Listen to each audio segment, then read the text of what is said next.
মংলায় চাঁদা না পেয়ে গাড়িতে আগুন দেওয়ার ঘটনার মামলায় ৩ জনকে আটক করেছে পুলিশ।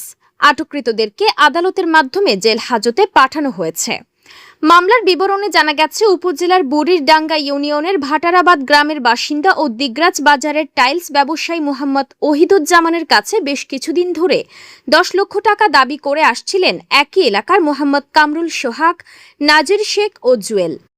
চাঁদা না পেলে তাকে গাড়ি নিয়ে পথে ঘাটে চলতে দেয়া হবে না বলেও হুমকি দিয়ে আসছিল কামরুল সহ অন্যান্যরা। ব্যবসায়ী ওহিদুজ্জামান চাঁদা দিতে অস্বীকৃতি জানানোতে কামরুল সহ তার লোকজন ক্ষিপ্ত হয়ে গত ২০ জুন দিবাগত রাত ৩:৪টার দিকে ওহিদুজ্জামানের বাড়ির গ্যারেজে থাকা ৩৭ লক্ষ টাকা মূল্যের হাইব্রিড প্রাইভেট কারে আগুন ধরিয়ে দেয়। এতে গাড়ির ডান পাশের পিছনের অংশ পুড়ে ক্ষতিগ্রস্ত হয়। এতে গাড়ির ক্ষতি হয় প্রায় ৭ লক্ষ টাকার।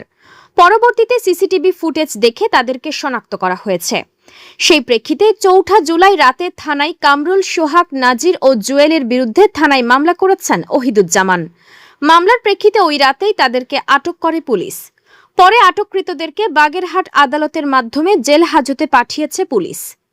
মংলা থানার ভারপ্রাপ্ত কর্মকর্তা মোহাম্মদ আতিকুর রহমান বলেছেন, গাড়িতে আগুন দেওয়ার ঘটনার মামলায় অভিযুক্তদের গ্রেফতার করে জেল হাজতে পাঠানো হয়েছে।